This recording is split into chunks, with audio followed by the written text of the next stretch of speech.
অর্থাৎ সনাতন ধর্মের লোকেরা সনাতনী সংস্কৃতি হারিয়ে ফেলছে। কি হারিয়ে ফেলছে না?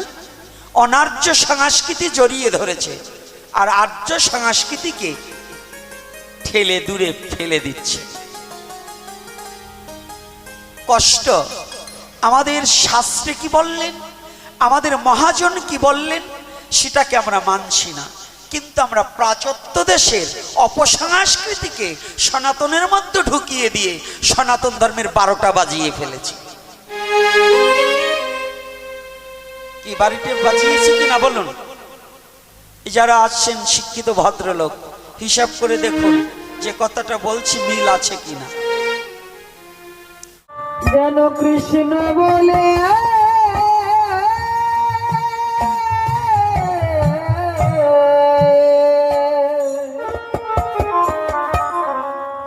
কাঁদিতে।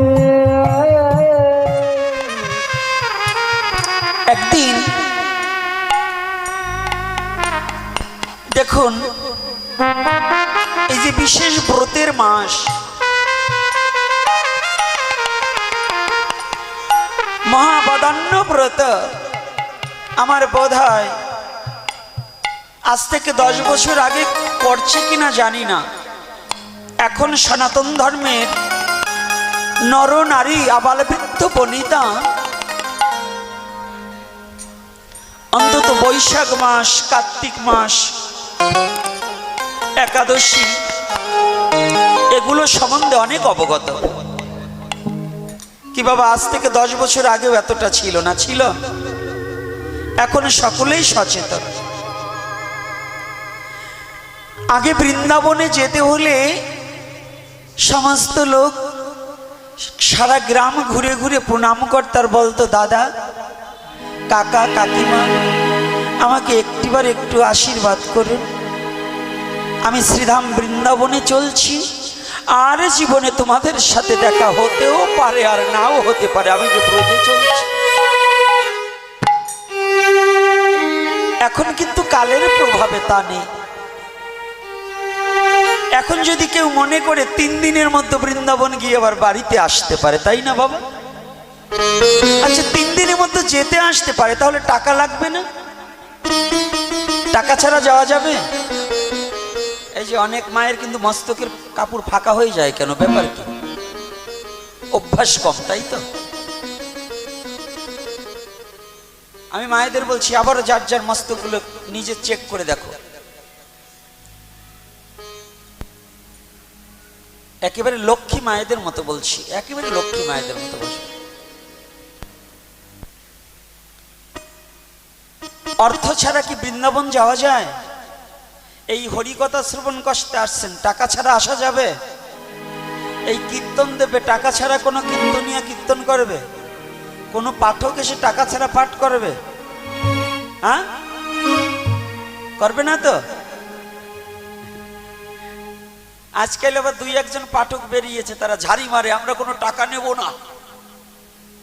ওই 50 টাকার ভাড়া যেটা, সেটা নেয় না। যখনই 5000 টাকার ভাড়া দূরে যায়, তখন কিন্তু ঠিকই টাকা আনে। কথাটা বুঝছেন? তাহলে কি মুখ আর কথার সাথে মিল আছে? কথার সাথে আর কাজের সাথে মিল আছে? তো টাকা ছাড়া, মান ইজ দ্য সেকেন্ড গড। ঈশ্বরের পরে বেঁচে থাকতে হলে টাকা ছাড়াও বেঁচে থাকা কি যায় নাকি? কি আপনারা কি বলেন? কথা বলেন না কেন? টাকা লাগবে না? আরে বুড়া হন আর জুয়ান হন, টাকা ছাড়া কোনো সবকিছু ফাঁকা। ফাঁকা কি না? মিথ্যা কথা। এই মায়ার জগতে টাকা ছাড়া সবকিছু ফাঁকা, কিন্তু আধ্যাত্মিক জগতে অর্থ নয়, জোর করে নয়, জোর করে যদি কিছু পাওয়া যায়।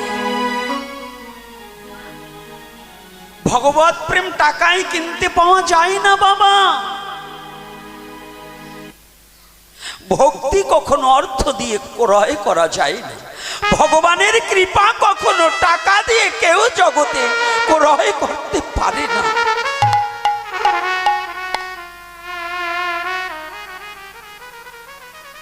যদি টাকা দিয়ে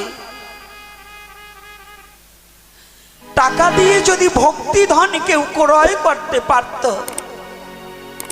তাহলে বিশ্ব জগতে ধনী আগে ভগবানের দেখা পেত।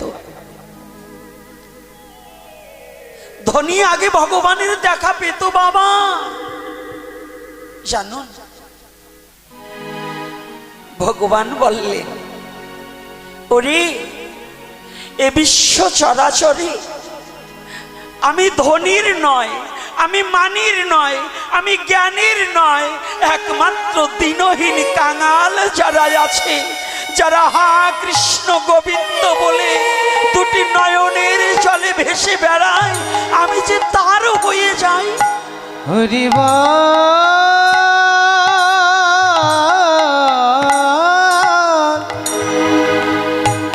আমি জগতে তার হয়ে যাই। হরে হরি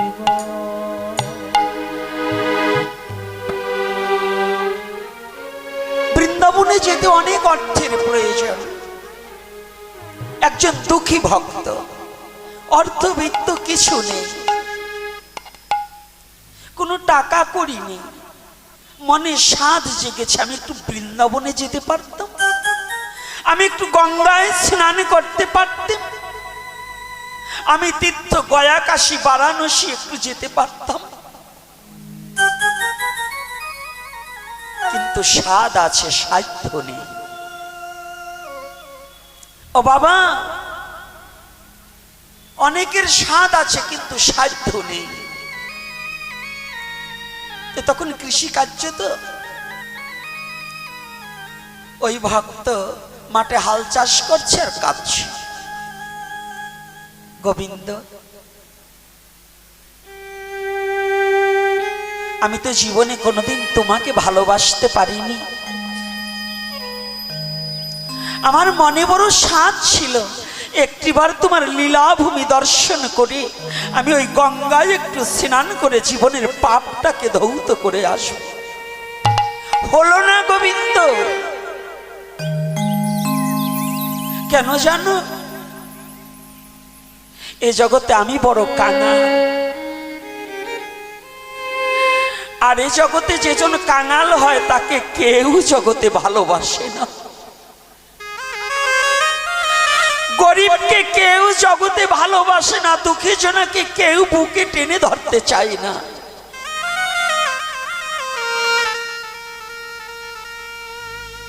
আপনারা দেখবেন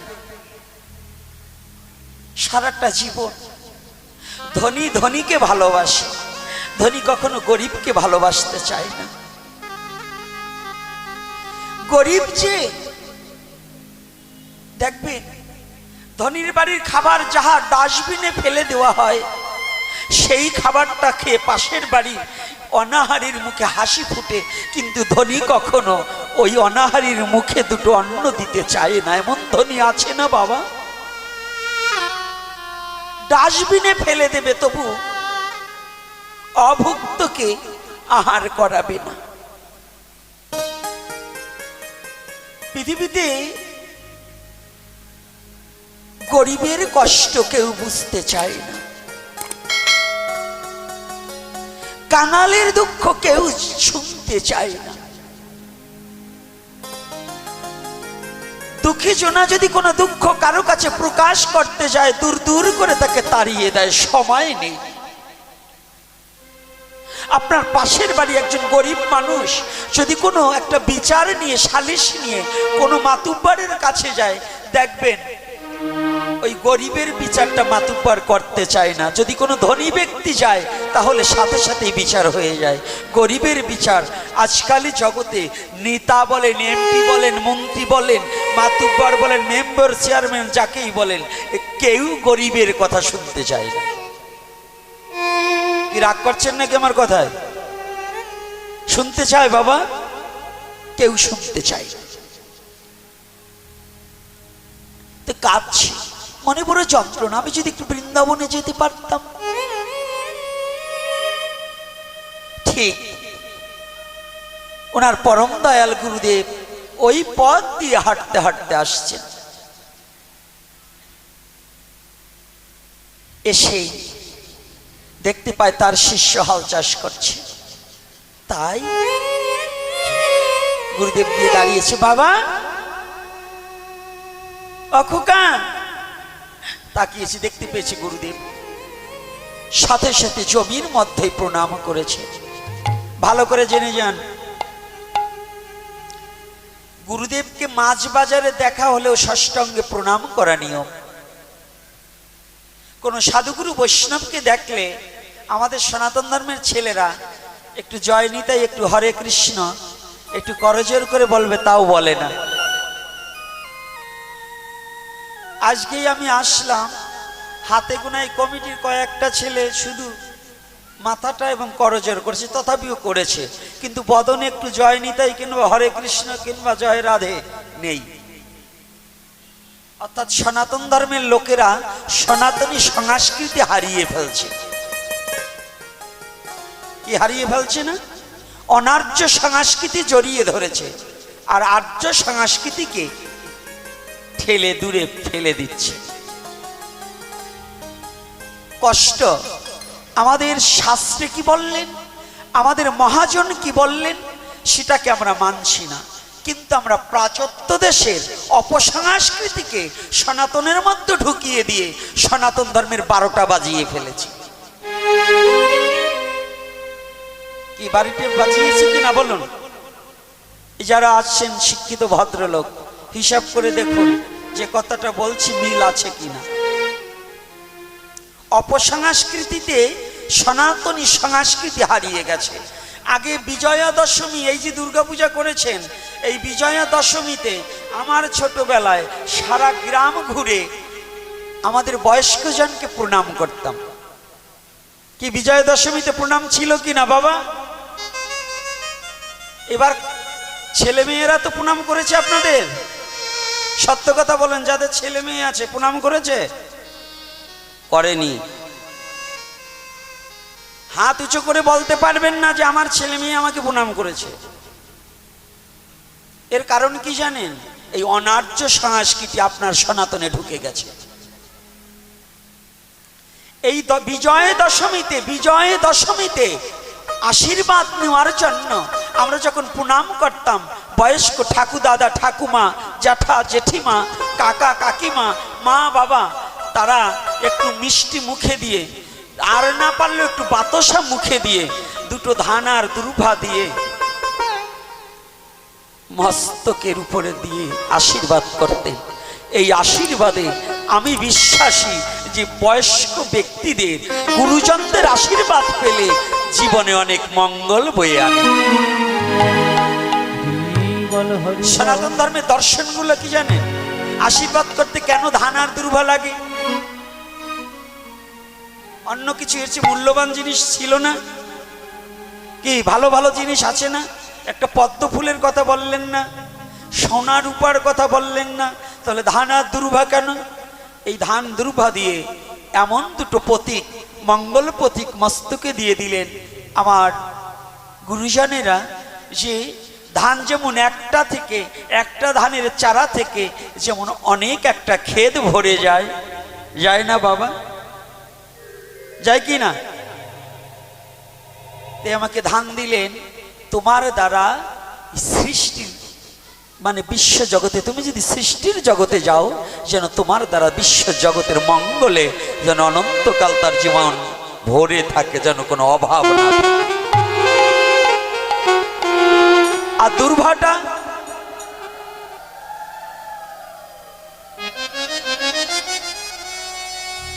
দুর্ভাই কেউ সেচ দেয় না, দেয় কি বাবা? জল দেয় কেউ? তারপরে দুর্ভা শুকনা গাছে, বালুর ভিতরেও সে, শুকনা বালুর মধ্যেও সে বেঁচে থাকার শক্তি আছে কিনা? আয় সনাতনী বাবার, আছে কিনা? তাহলে দুর্ভাটা মস্তকে দিলেন কেন? যে ওর জীবনের যত অশান্তি আছে তাহাও জয় করে যেন দুর্ভার মতো চিরজীবী হতে পারে, সে যেন কিছুতে ধ্বংস না হয়, তার জন্য সমস্ত বিপদ দূরীভূত হয়ে সে যেন পৃথিবীতে দীর্ঘ আয়ু নিয়ে বেঁচে থাকে। আজকে আমরা যারা প্রণাম করি না, তাহলে এই আশীর্বাদ থেকে কি আমরা বঞ্চিত হচ্ছি কিনা? কি বঞ্চিত হচ্ছে কিনা? এখন একটু হ না কম বলবেন জানি। কি মায়েরা আপনারা প্রণাম করেছিলেন তো? কোন কোন মা দশমীর দিন স্বামীকে প্রণাম করেছেন? একটু হাত তুলুন তো। রাধে রাধে। এক চাপা হাত তুলেন না, মিথ্যা কথা বলবেন না, তাহলে কিন্তু খবর আছে। আচ্ছা, এই হাতে গোনা এতগুলো মা, আমি তো শাখা সিঁদুরালা মাই বেশি দেখি। এই যে দুর্গা পূজা করে আপনাদের লাভ হয়েছে কি? যে দশমীর দিন আপনার স্বামীকেই প্রণাম করতে পারেন নাই, তাইলে এই পূজা করে আপনার লাভ কি হলো? বিচারটা আপনাদের কাছে বললাম, আমি এদের কাছে দেব না। এদের মুখের দিক তাকিয়ে বললে ভাববেন যে ওদের দল নিয়ে কথা বলছে। এমনি মায়েরা এখন বের করেছে গোপীনাথ বাবা শুধু আমাদের রাগারাগি করে। আচ্ছা, আসবো ওখানে, কথাটা বলে নেই। আজকে যেন কি মহাপ্রভু বলায়, কয়টা পর্যন্ত পাঠ করব? কয়টা পর্যন্ত? টাইম নাই মানে তাড়াতাড়ি চলে যাবেন? আচ্ছা, আজকে কিন্তু 12টা বাজায় দেবো, খুশ যেন থাকে। কারণ আমারও 12টা বাজতে পারে, আপনাদেরও 12টা বাজতে পারে, সময়েরও 12টা বাজতে পারে। কোন দিক দিয়ে 12টা বাজবে আমি কিন্তু তা জানি না। বলো না গো রাধে রাধে। শিষ্য কান্না করছে গুরুদেব এসে, যখনই বলছে খোকা বাবা, তাকিয়ে যখন গুরুদেবকে প্রণাম করেছে, উঠে দেখতে পায় শিষ্যর চোখে জল। বাবা তুমি কাঁদছো কেন? কথা বলছি, কি অভাবে তুমি কাঁদছো বলো? শিষ্য বলছে গুরুদেব, এ বিশ্ব জগতে অভাব না থাকলে কেউ কোনোদিন কাঁদে না। বাবা আমি তোমার গুরুদেব, তুমি একটিবার বলো তোমার কোন অভাব, যে অভাবটার কারণে তুমি কাঁদছো?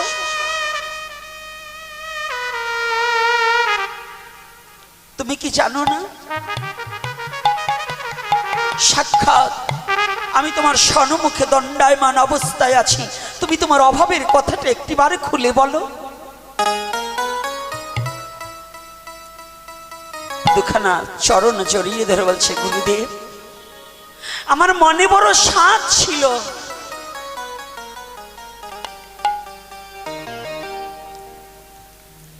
আমি গয়ায় যাব, কাশী যাব, বৃন্দাবনে যাব, গঙ্গায় গিয়ে স্নান করে আমার জীবনটাকে ধন্য করব, কিন্তু হলো না। আমার আর বৃন্দাবনে যাওয়া হলো না। আমি যে বড় হত দরিদ্র, দারিদ্রতায় পড়ে আমি ভগবানকেও একটু ডাকতে পারছি না।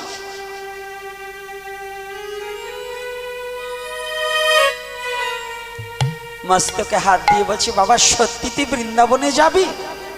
হ্যাঁ বাবা যাব কি করে, আমার তো কোনো টাকা নেই। গুরুদেব ভক্তের ভক্তিটা দর্শন করে দুহাত দিয়ে বক্ষে জড়িয়ে ধরে বলছে বাবা বৃন্দাবনে যেতে তো টাকা লাগে না, সবাই যাচ্ছে টাকা নিয়ে যায়, আমি তো কিচ্ছু নেই, আমি যাব কি করে? ও তুই বৃন্দাবনে গেলে চল আমার সাথে চল, আমি তোকে বৃন্দাবনে নিয়ে যাব। গুরুদেব আর শিষ্য চলেছে, হাল ছেড়ে দিয়ে গুরুদেবের সাথে ছুটেছে। কিছুদূর যেতে না যেতে, দুটো গ্রাম পার হতে না হতেই দেখে একটা বাড়িতে অনেক মানুষের সমাগম, ভক্তের সমাগম ঘটেছে। অনেক মানুষ এসে দাঁড়িয়েছে, হাজার হাজার মানুষ যাচ্ছে আসছে,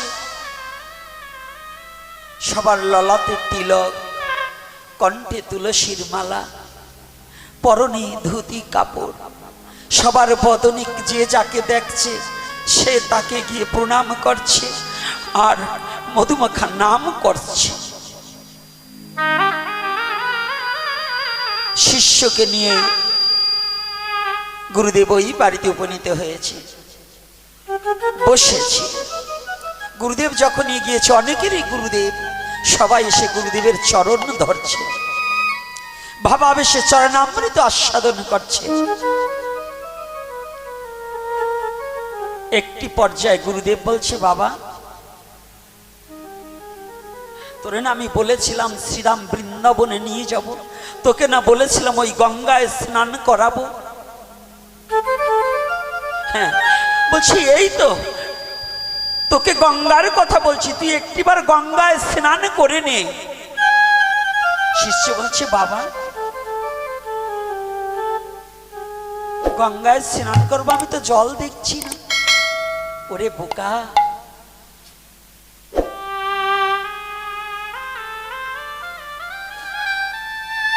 ওই ভারতবর্ষে ভগীরথী গঙ্গায় স্নান করার পরে পাপ তোর ধৌত হয়ে যাবে। আর আজ তোকে যে গঙ্গায় স্নান করতে নিয়ে এসেছি, এই গঙ্গা দর্শন মাত্রই জীবনের সমস্ত পাপ নষ্ট হয়ে যাবে। সে গঙ্গা কি জানিস? তাহলে শোন। পিছনে থেকে পদকর্তা পদ যোজন করে বলছে, ওরে গয়া গঙ্গা, ওরে কাশী যত,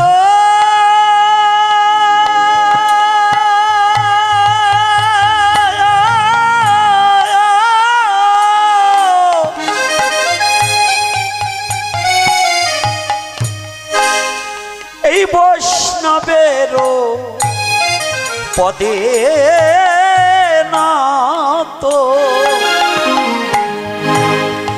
সকল তীর্থ, এই বৈষ্ণবের, এই বৈষ্ণবের সর।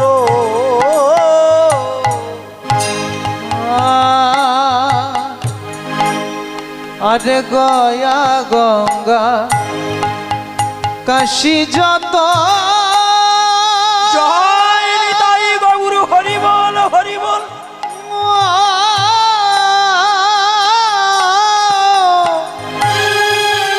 এই বৈষ্ণবের পদে না, এই বৈষ্ণবের পদে রত সকল তীর্থ, সকল তীর্থ, এই বৈষ্ণবের এই বৈষ্ণবের চর। অবুঝ মনরে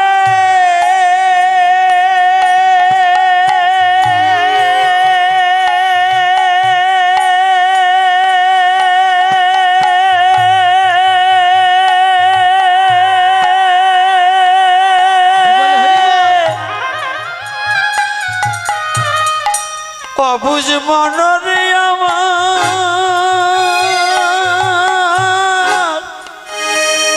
ও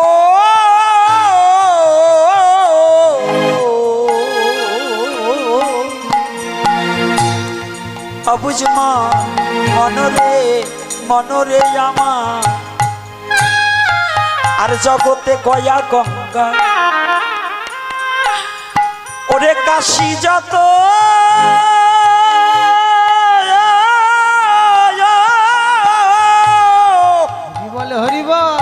এই বৈষ্ণবের পদে না তো, ওরে সকল তীর্থ, এই বৈষ্ণবে,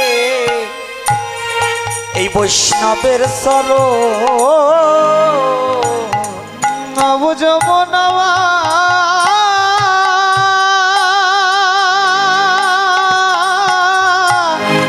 ওই অবুঝ মনরে, মনরে মনরে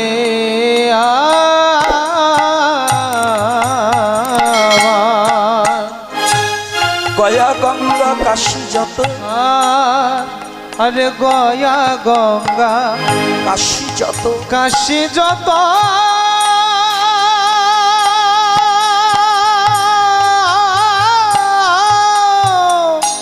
এই বৈষ্ণবের পদে নত, এই বৈষ্ণবের ওই পদে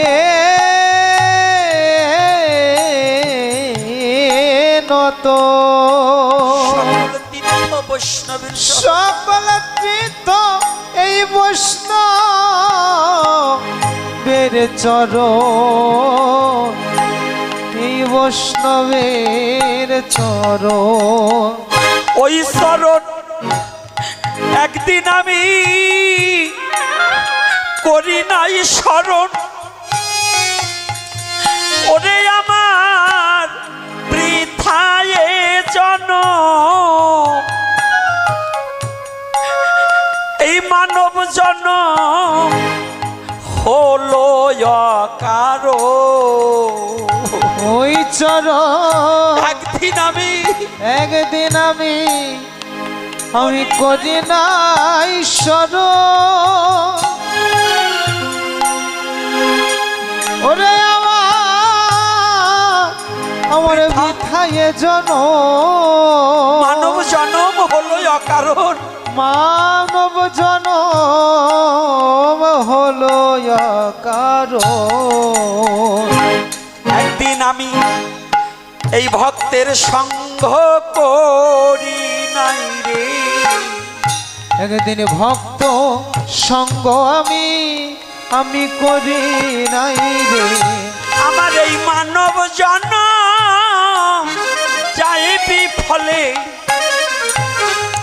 একদিন ভক্তের সঙ্গ করি নাই রে। ওই আমার মানব জনম যাইবি ফলে, এই ভক্ত সঙ্গ আমি করি নাই রে। আমার মানব জনম, তাই আপনারা সেই সাধুগুরু বৈষ্ণব, গয়া গঙ্গা কাশী যত বৈষ্ণবেরও পদে নত, সমস্ত তীর্থ একমাত্র সাধুগুরু বৈষ্ণবের চরণ যুগলে যদি নিজেকে সমর্পিত করে অহংকার অভিমান দূরীভূত করে দিয়ে যদি ওই বৈষ্ণবের চরণ ধুলায় যদি কেউ ভক্তির সহিত গড়াগড়ি দিতে পারে, তার মানব জনম ধন্য হয়ে যায়। হরি বল, হরি বল, হরি বল। কই জীবনে কবে অহংকার মুছে হিংসা ভুলে, জীবনে কি কোনোদিন কোনো বৈষ্ণবের চরণে পড়েছি? পড়েছি। ভগবান খোঁজার জন্য মন্দিরে তীর্থে তীর্থে গিয়েছি,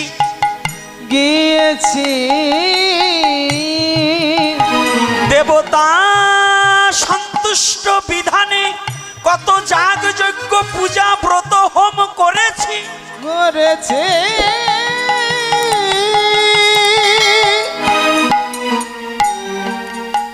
কিন্তু আমার ঘরের পাশে যে দেবতা আছে তার সাথে কোনোদিনই কথা বলিনি। বিজয় বাবু বললেন, ঘরের পাশে আছে দেবতা, ভুলেও একদিন দুয়ারে খুলে বলিস নাই কথা। কি তীর্থে গিয়েছি না বাবা, মন্দিরে মন্দিরে ভগবানকে খুঁজেছি।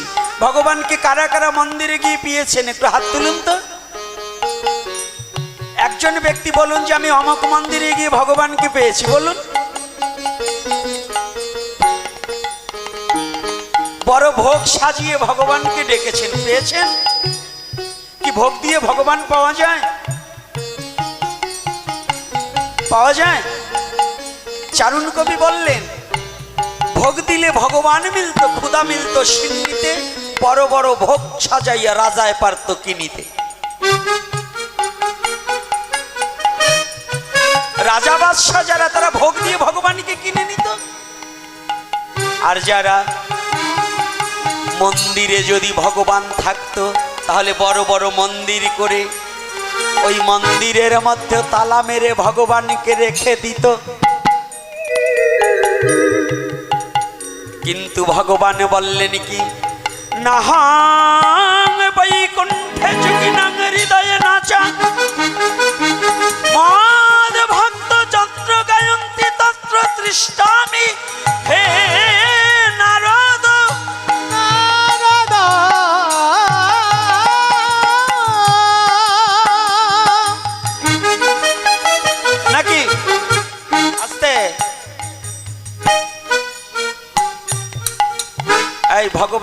কোনো শাস্ত্রে বলেছে যে আমি মন্দিরে থাকি?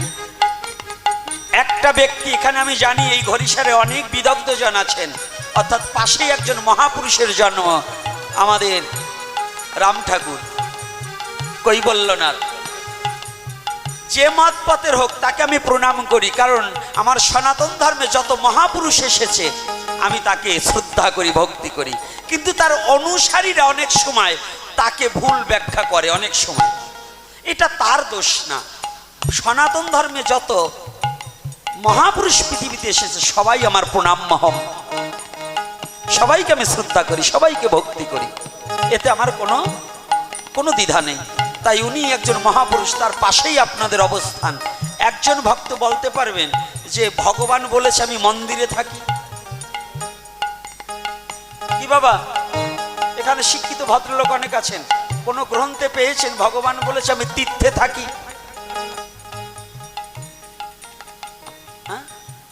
তীর্থ পর্যটন পণ্ডশ্রম,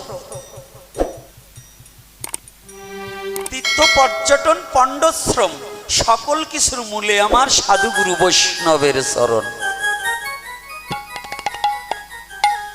যদি মানুষকে হিংসা করে, মানুষকে ঘৃণা করে, ভক্তের মধ্যে দ্বিধাদ্বন্দ্ব সৃষ্টি করে, ভক্তে ভক্তে রিসারিসি টিসাটিসি করে আপনি যত তীর্থ ঘোরেন ভগবানকে